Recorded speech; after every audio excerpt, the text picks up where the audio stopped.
जय हिंद साथियों, स्वागत है आपका आदिशंकर एकेडमी के ऑनलाइन प्लेटफॉर्म पर।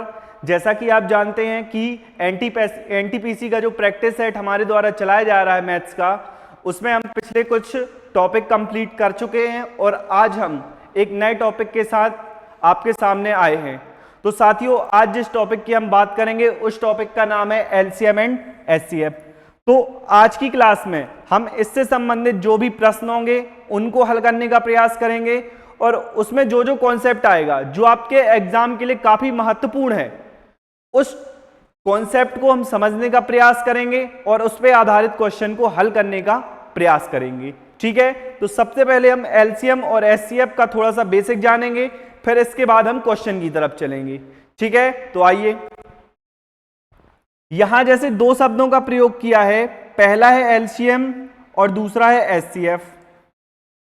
एलसीएम का मतलब होता है लीस्ट कॉमन मल्टीपल, ये होता है इसका फुल फॉर्म मल्टीपल। एचसीएफ का मतलब होता है हाईएस्ट कॉमन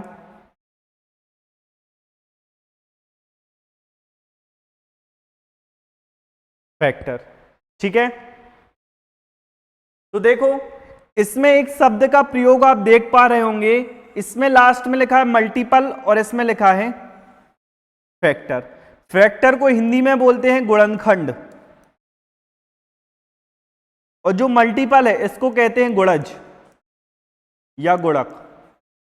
ठीक है, तो सबसे पहले हमको इन दोनों का अर्थ समझ में आना चाहिए कि मल्टीपल क्या कहलाता है और फैक्टर क्या कहलाता है। तो देखो, सबसे पहले हम इन दोनों का मीनिंग समझेंगे। पहला जो शब्द है मल्टीपल और दूसरा है फैक्टर।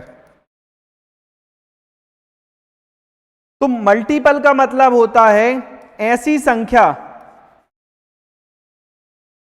जो दी हुई संख्या से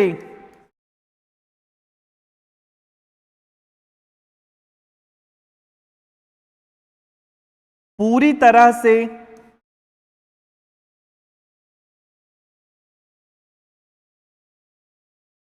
विभाजित हो जाए। क्या बोला हमने?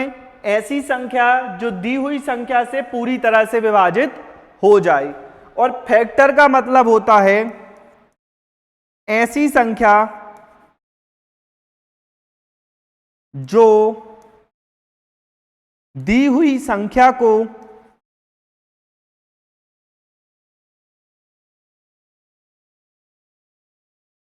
पूरी तरह से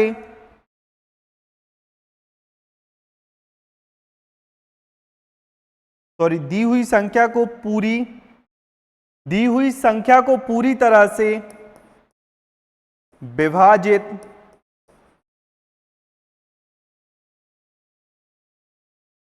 कर दी। देखो यहां पे दो शब्दों का प्रयोग हुआ है।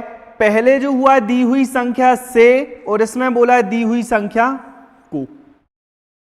एग्जाम्पल के लिए जैसे हम 12 के मल्टीपल देखेंगे तो 1 12 24 36 ऐसे करके 12 की टेबल होगी। और जब इसके फैक्टर की बात करेंगे तो देखो 1 से कटेगा, 2 से, 3 से, 4 से, 6 से और किससे कट जाएगा? 12 से। तो पहली लाइन में कहा है ऐसी संख्या जो दी हुई संख्याओं से पूरी तरीके से विभाजित हो जाए। जैसे मान लो 24 दिया था तो ऐसी संख्या जो इसको भी काट दे, काट दिया, इसको भी काट दे, मतलब दी हुई संख्याओं से क्या हो जाए? पूरी तरीके से विभाजित हो जाए।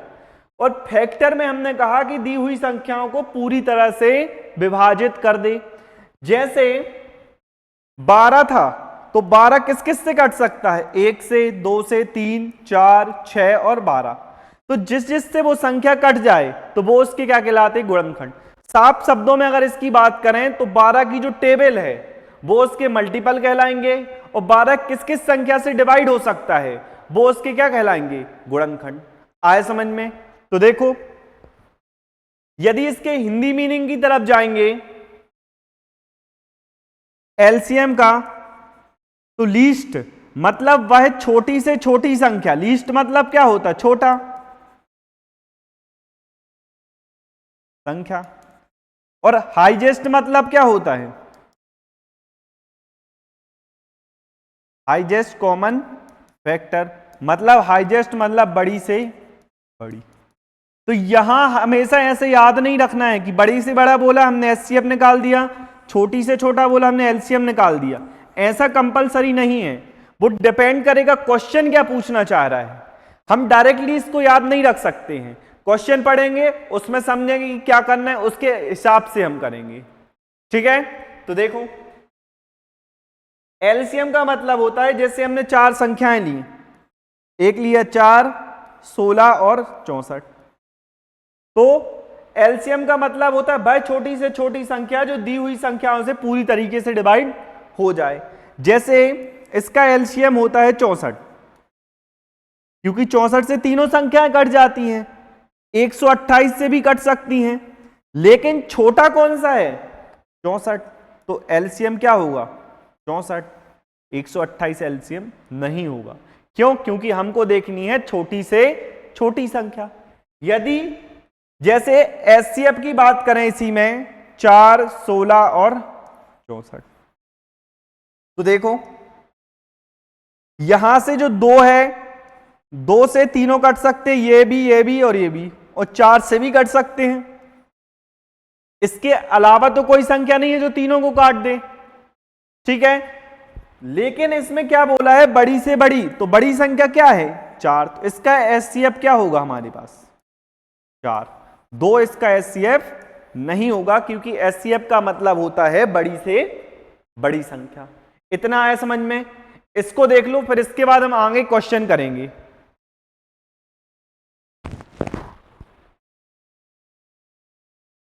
ठीक है, बेसिक समझ में आया। अब हम चलेंगे क्वेश्चन की ओर। देखो, जब भी एलसीएम पूछे तो पहले हमें प्रयास करना है कि जो ऑप्शन है, ऑप्शन कैसे एलिमिनेट होंगे। ठीक है, पहले ऑप्शन से करने का प्रयास करेंगे, जब नहीं होगा तब हम एलसीएम निकालेंगे। तो जैसे हमने देखा इसका एलसीएम निकालना है, तो सब 28 हमें मिला। जो संख्या 28 से कटेगी वो किससे कटेगी, 7 से भी कटेगी और 4 से भी, और 4 से कटने के लिए इकाई के 2 अंक चाहिए। तो देखो 68 देखें, ये 4 से कट जाएगा, ये भी कटेगा, ये भी कट जाएगा और ये भी, मतलब 4 से डिसाइड नहीं होगा। अब आ जाओ 7 पे, 7 एकम 7, 7 दूनी 14, ये कट जाएगा, ये भी 7 से कटेगा, ये भी कट जाएगा और ये भी, मतलब हम किसी से भी डिसाइड अभी नहीं कर पा रहे हैं। तो हमें क्या करना पड़ेगा, एलसीएम डायरेक्टली लेना पड़ेगा। तो 28, 98 और 112। तो देखो सबसे पहले 7 से काट दो, 7 चौके 28, 7 एकम 7, 7 चौके 28, 7 एकम 7, 7 छिंग 42। 2 से काट दो, 2 दूनी 4, 2 सत्ते 14, 2 अट्ठे 16। 2 और 8 का एलसीएम क्या आ जाएगा 8, और यहां पे क्या आ गया 7। तो 8 दूनी 16, 49 इंटू क्या आ जाएगा 16। अब देखो पूरा सॉल्व नहीं करना है, 9 छक्का 54, मतलब इकाई में क्या आना चाहिए 4, एक ही ऑप्शन में 4 है, मतलब यही हमारा क्या हो जाएगा आंसर हो जाएगा। तो क्या है, हमें कभी भी पहले ऑप्शन पे नजर मारनी है, ऑप्शन नहीं समझ में आ रहे उसके बाद कैलकुलेशन करनी है। ठीक है, देखो नेक्स्ट, जैसे ये है बोला है 2 अभाज्य संख्याओं का एलसीएम। तो जब भी 2 अभाज्य संख्याएं हों, जैसे अभाज्य संख्या का मतलब होता है जिसके सिर्फ 2 गुणनखंड हों, जिसके सिर्फ 2 फैक्टर हों, जिसके सिर्फ कितने फैक्टर हों 2 फैक्टर। मतलब जैसे यदि हम 3 की बात करें तो 3 1 से भी कटता है और 3 से, इसके अलावा किसी से नहीं कटता। 5 की बात करें तो ये 1 से कटता है, 5 से कटता है, इसके अलावा कुछ किसी से नहीं कटता, तो ये कहलाती है अभाज्य संख्याएं। तो एक छोटा सा एग्जांपल देखना, जैसे हमने बोला 3 और 5 का एलसीएम निकालना है, इनमें कुछ भी कॉमन नहीं आ रहा, मतलब ये क्या होगा, इनका जो गुणनफल होगा वही क्या हो जाएगा, इसका एलसीएम। तो 119 को ऐसे तोड़ना है कि दो संख्याएं कैसी आ जाए, अभाज्य आ जाए। तो देखो वो दो कौन सी हैं, 17 सत्ते 119, 17 भी अभाज्य संख्या है और 7 भी अभाज्य संख्या है, ठीक है। तो वो दो संख्याएं क्या हो गई, 17 और 7। इसमें बोला है x की वैल्यू y से बड़ी है, मतलब ये जो वैल्यू है बड़ी वाली, ये x की हो जाएगी और ये हो जाएगी y की, ठीक है।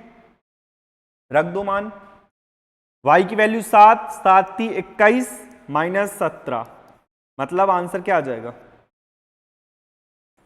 B option. आया समझ में? चलो देखो नेक्स्ट, यहां से मैं एक चीज, एक कॉन्सेप्ट पकड़ में आया, जब भी अभाज्य संख्याओं के एलसीएम की बात करेगा तो हमेशा उनका क्या कर देना है, गुणा। लेकिन यदि एचसीएफ की बात करें तो अभाज्य संख्याओं का एचसीएफ हमेशा क्या होता है, एक होता है। क्यों होता है, क्योंकि दोनों में कुछ भी कॉमन नहीं होता है। आई बात समझ में? चलो देखो नेक्स्ट,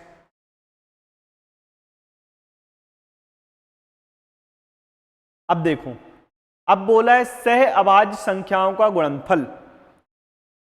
सह अभाज्य संख्याएं, सह अभाज्य का मतलब होता है जिनमें कुछ भी कॉमन ना हो, या बोल दो एचसीएफ एक है, एचसीएफ एक है। तो देखो कहा गया है दोनों का गुणनफल कितना है, 104।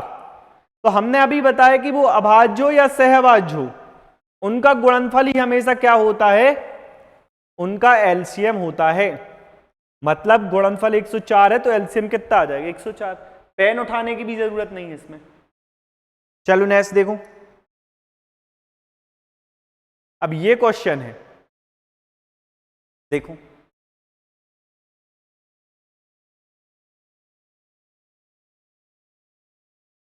क्या लिखा है, 6, 9 और x का जो एलसीएम है 72 है, तो x का संभावित मान क्या हो सकता है।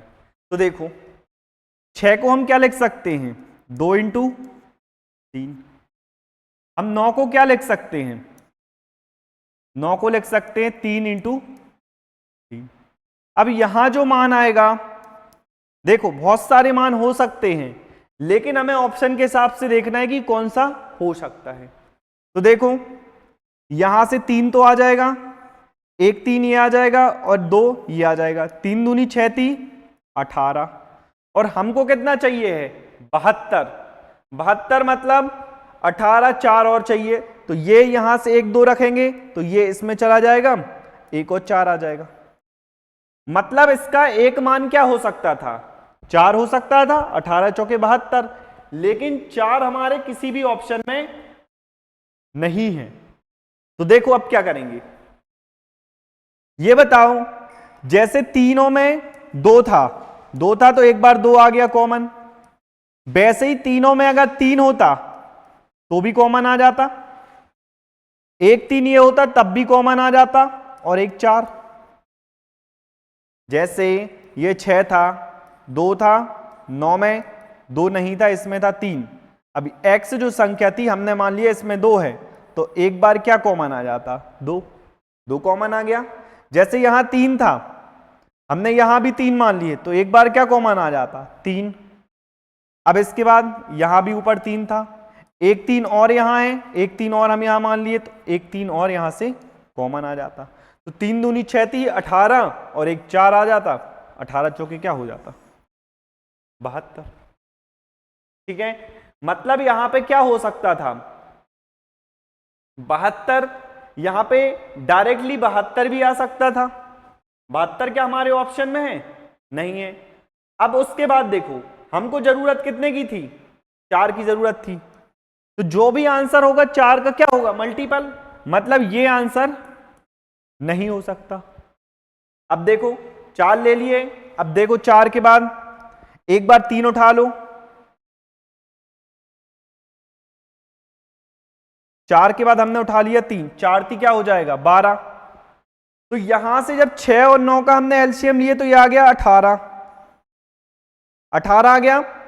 मतलब यहां से हम 4 3 12 को भी ले सकते हैं, 18 और 12 का कितना हो जाएगा 36 होगा, मतलब ये नहीं हो सकता, 12 दूनी 24, 18 और 24 का क्या हो जाएगा 72, मतलब हमारा आंसर क्या हो जाएगा डी ऑप्शन। आई बात समझ में?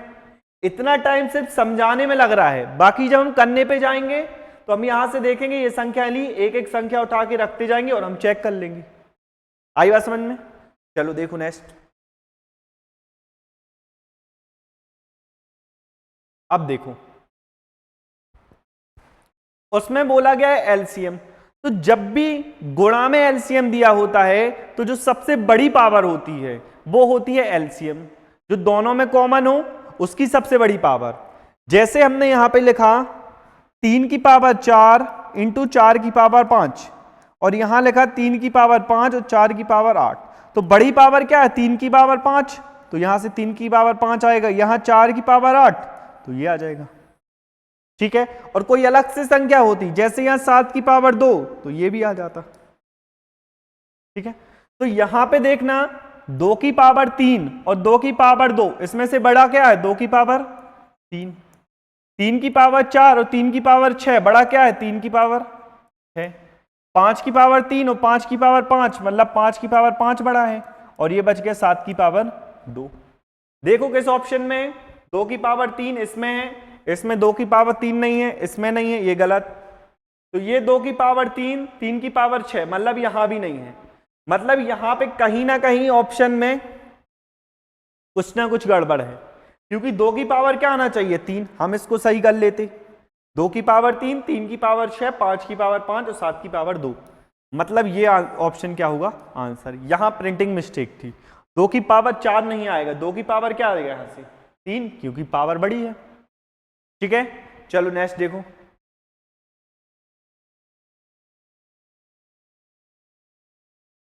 देखो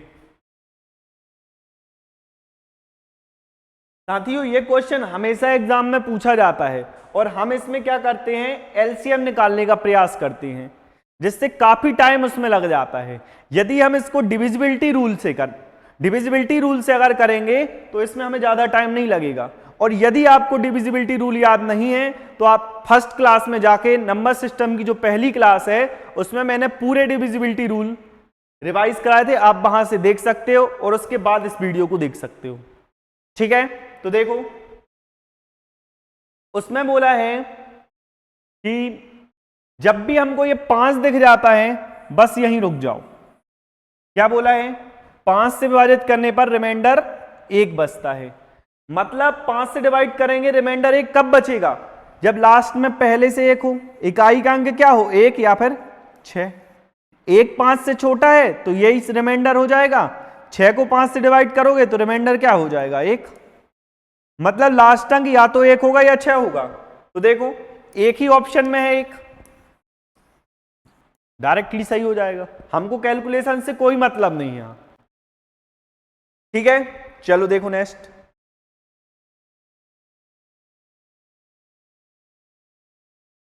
फिर यहां से वही क्वेश्चन आ गया, तो यदि आपको डिविजिबिलिटी रूल याद है तो एलसीएम एचसीएफ आपके लिए बहुत इजी हो जाएगा, क्योंकि हम डायरेक्ट मेथड नहीं लगाएंगे, हम सिर्फ ऑप्शन उठा के उसको एलिमिनेट कर देंगे, एक से नहीं होगा दूसरे से कर देंगे। लेकिन ये कब पॉसिबल है जब आपको डिविजिबिलिटी रूल पे अच्छी पकड़ और अच्छी प्रैक्टिस होगी। ठीक है, चलो देखो यहां हमने जैसे ही देखा हमें 9 दिख गया, 9 दिख गया, इसको गोला मार दो और रिमाइंडर चाहिए 5। 9 का जो डिविजिबिलिटी रूल था वो याद करो, हमने क्या पढ़ा था, तो 9 के डिविजिबिलिटी रूल में हमने देखा था जो डिजिटल सम है वो अगर 9 आ रहा है उसका मतलब वो संख्या 9 से पूरी तरीके से कट जाएगी। लेकिन यदि डिजिटल सम नहीं आ रहा है, 9 से कुछ कम आ रहा है, तो वो हमारा क्या कहलाएगा रिमाइंडर कहलाएगा। तो मतलब 9 से डिवाइड करने पर रिमाइंडर 5 बच रहा है, मतलब वह ऑप्शन जिसका डिजिटल सम क्या हो जाए 5 हो जाए, वो सही हो जाएगा। देखो 9 कट गया, 6 4 10, 7 17 मतलब 8, 6 3 9 9, ये कट गया, यहां से 2 बचा, 6 3 9 कट गया, यहां से 7 बचा, 7 7 14 मतलब क्या बच गया 5। एक ही ऑप्शन में है, यही हमारा राइट आंसर हो। कितना इजी है। लेकिन आपको डिविजिबिलिटी रूल आनी चाहिए, और नहीं आए तो क्या करना है, फर्स्ट जो नंबर सिस्टम की क्लास थी उसमें जाके आपको डिविजिबिलिटी रूल सीख के आना है, उसके बाद एलसीएम एचसीएफ के क्वेश्चन लगाना है। ठीक है, देखो नेक्स्ट,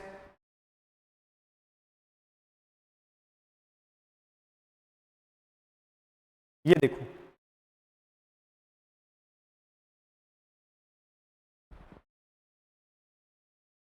उसमें बोला गया है कपड़े के 3 टुकड़ों की लंबाई 1.26 मीटर, 1.98 मीटर और 1.62 मीटर है।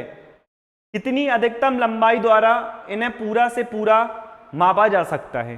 सबसे पहली चीज तो ऑप्शन जो दिए हैं किस में दिए हैं, सेंटीमीटर में, और जो क्वेश्चन में दिया वो मीटर में। सबसे पहले उसको बदल लो सेंटीमीटर में, तो 1 मीटर बराबर कितना होता है 100 सेंटीमीटर, मतलब सभी में 100 का गुणा करना है, मल्टीप्लाई। तो यहां जब 100 से करोगे दशमलव हट जाएगा 126, वहां करोगे 198 और ये आ जाएगा 160 आ जाएगा। अब अधिकतम लंबाई का देखना है, तो एक चीज देखो 6 2 8 और 1 9, मतलब यदि कोई संख्या 126 से कटेगी मतलब वो 9 से भी कटेगी।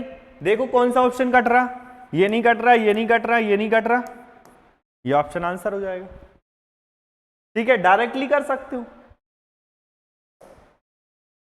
देखो नेक्स्ट, ये क्वेश्चन करने से पहले हमें एक रूल पता होना चाहिए, फ्रैक्शन का एलसीएम कैसे निकालते हैं, फ्रैक्शन का एलसीएम कैसे निकालते हैं। ठीक है, तो देखो 2 चीजें बता रहा हूं, इसके बाद जो फ्रैक्शन में एलसीएम या एचसीएफ का कोई भी सवाल आपका कभी भी गलत नहीं होगा। देखो कैसे, जैसे किसी भिन्न का या फ्रैक्शन का हमको एलसीएम निकालना है, तो हमें क्या करना है, सबसे पहले निकालना है अंश का एलसीएम, जो पूछा गया है उसका हमेशा अंश में लेना है, अपॉन हर का, यहां एलसीएम ले लिए तो नीचे लेना है एचसीएफ। ठीक है, यदि भिन्न का एचसीएफ निकालना है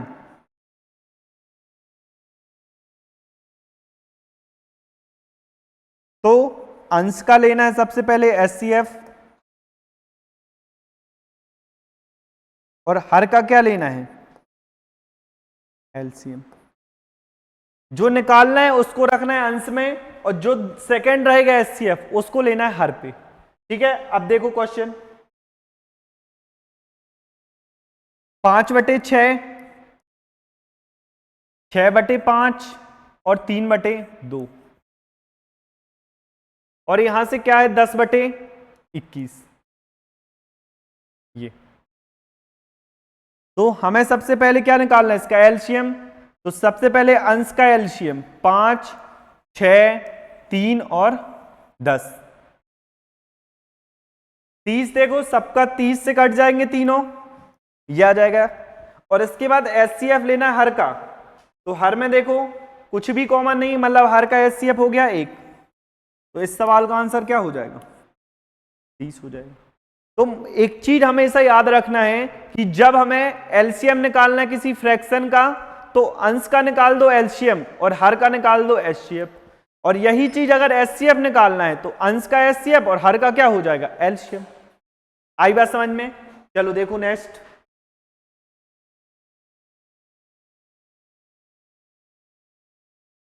देखो बोला है यदि 2 संख्याओं का गुणनफल जो अनिवार्यता एक दूसरे से भिन्न नहीं है 25 है, मतलब कहने का भिन्न नहीं है उसका मतलब यह है कि दोनों संख्याएं जरूरी नहीं है कि अभाज्य हो। ठीक है, आगे देखो उनका गुणनफल कितना है 25, मतलब a इंटू बी बराबर क्या है 25, एचसीएफ है 5, तो पूछा है एलसीएम। तो देखो एक फॉर्मूला है, हमेशा याद रखना, एलसीएम इंटू एचसीएफ बराबर पहला नंबर इंटू दूसरा नंबर। तो दोनों का गुणनफल कितना दिया है 25, तो यहां रख दो 25। एचसीएफ दिया है 5, यहां रख दो एलसीएम। 5 से काट दो, क्या कितनी बार जाएगा 5, और हमारा आंसर क्या हो जाएगा। आए समझ में। ये कोई भी क्वेश्चन मेरी तरफ से नहीं बनाया गया है, जितने भी क्वेश्चन हैं किसी ना किसी एग्जाम्स में ये आए हुए, स्पेशली रेलवे एग्जाम्स में, क्योंकि रेलवे जो है हमेशा पीवाईक्यू रिपीट करता है। तो उस हिसाब से हमने जो प्रैक्टिस सेट है उस हिसाब से डिजाइन किए हैं कि इसमें पूरे पीवाईक्यू और जो इंपोर्टेंट कॉन्सेप्ट है वो इसमें क्या हो जाए कवर। आई बात समझ में। चलो देखो नेक्स्ट, फिर आ गया ये देखो एचसीएफ और एलसीएम क्या है, तो यहां रख दो एचसीएफ इंटू एलसीएम बराबर, एक संख्या है 4320, दूसरी निकालना, इसको मान लो x। ठीक है, देखो 0 से ये 0 कट जाएगा, 9 एकम 9, 9 दूनी 18, 9 से काट दो, ये कट जाएगा, 9 9 चौके 36, क्या आ जाएगा 9 8 72 48, 12 एकम 12, 12 चौके 48, 4 से काट दो, 4 सत्ते 28, 2 2 4 पंचे 20, 4 छंग 24, 7560। मतलब बी ऑप्शन हमारा क्या हो जाएगा, राइट आंसर हो जाएगा। और एक क्वेश्चन ऐसा हमेशा पूछा जाता है, सिर्फ फॉर्मूला बस याद होना चाहिए कि एलसीएम क्या होता है, एलसीएम इंटू एचसीएफ बराबर क्या होता है, पहली संख्या इंटू दूसरी संख्या। चलो देखो नेक्स्ट, अब ये है अनुपात वाला क्वेश्चन। तो जब भी अनुपात में दिया हो एलसीएम या एचसीएफ तो उसको हमेशा एक्स मान के कर लो। जैसे उसने बोला है दो संख्याएं, ये पहली हो गई, ये हो गई दूसरी, तो पहली को अगर 11x मानोगे तो दूसरी क्या हो जाएगी 4x। अब दिया क्या है उनका एचसीएफ दिया है 16, एचसीएफ मतलब जो दोनों में कॉमन है, दोनों में क्या कॉमन है x की वैल्यू दी है 16, और उनका पूछा योग। तो देखो पहली संख्या हो जाएगी 16 इंटू 11 प्लस दूसरी हो जाएगी 16 इंटू 4, 16 कॉमन आ जाएगा, अंदर क्या बचेगा 11 प्लस 4, तो 16 इंटू 15, 15 छक्का 90 आया 9, 15 एकम 15 और 9 क्या हो जाएगा 24, मतलब 240। कोई दिक्कत है क्या। चलो नेक्स्ट देखो,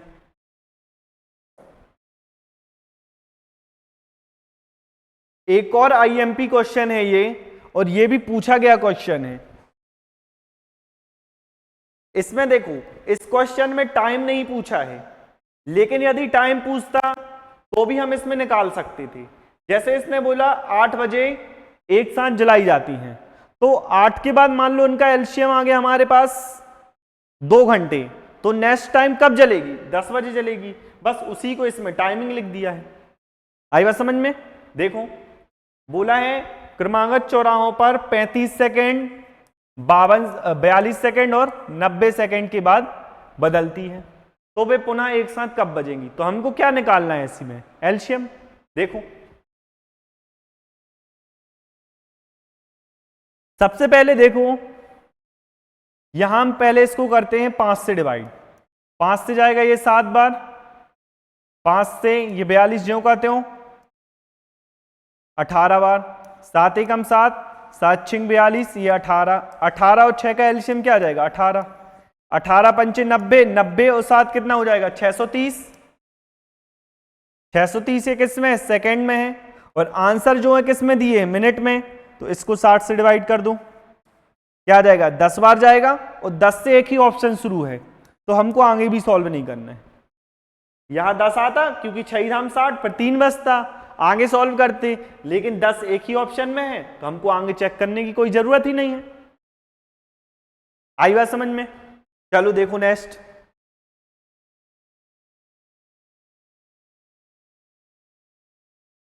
देखो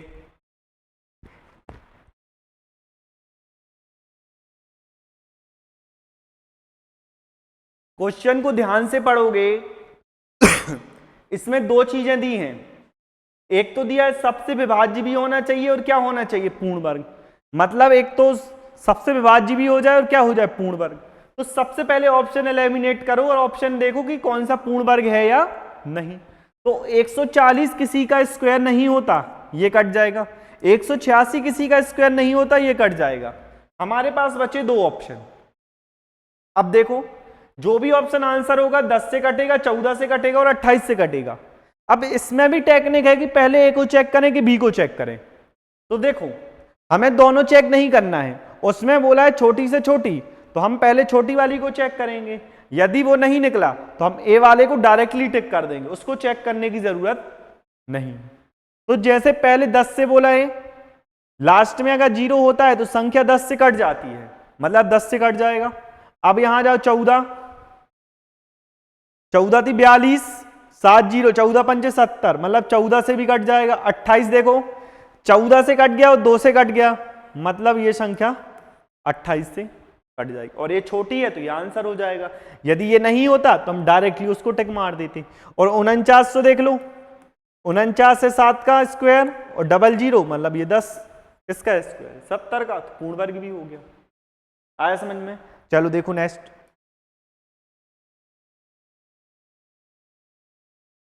देखो बोला है बड़ी से बड़ी संख्या, तो एक चीज देखना सबसे पहले, हमसे क्या बोला गया, 15। 15 जैसे ही देखा, 15 को क्या होता है 1 + 5 यानी 6। तो जो भी आंसर होगा 6 मतलब क्या होता है 2 × 3, तो जो भी आंसर होगा वो 3 से कटना चाहिए। 3 से कटना चाहिए मतलब जो हमारा डिजिटल सम है वो क्या होना चाहिए, 3, 6 या 9 होना चाहिए। बस जिस ऑप्शन का हो जाए उसे टिक कर दो। जैसे यहां डिजिटल सम कितना आ जाएगा 2, ये ऑप्शन नहीं हो सकता। यहां आया 6, ये हो सकता है। यहां आया 4, नहीं हो सकता है। या 0, ये नहीं हो सकता। मतलब डायरेक्टली बी ऑप्शन हमारा राइट आंसर। देखो ना हमें उसका एलसीएम लेना पड़ा ना एचसीएफ लेना पड़ा। तो यदि आपकी डिविजिबिलिटी रूल पे अच्छी पकड़ है तो 70 से 80% जो एलसीएम एचसीएफ के क्वेश्चन है वो आप डिविजिबिलिटी रूल से कर सकते हो। ठीक है, चलो देखो नेक्स्ट। तो आज हमारे पास इतने ही क्वेश्चन थे जिनके माध्यम से हमें आपको कॉन्सेप्ट बताना था। आशा करते हूं कि आपको पूरे कॉन्सेप्ट समझ में आए होंगे और आप इससे पहले जो क्लासेस हुई हैं उसका शानदार रिवीजन कर रहे होंगे।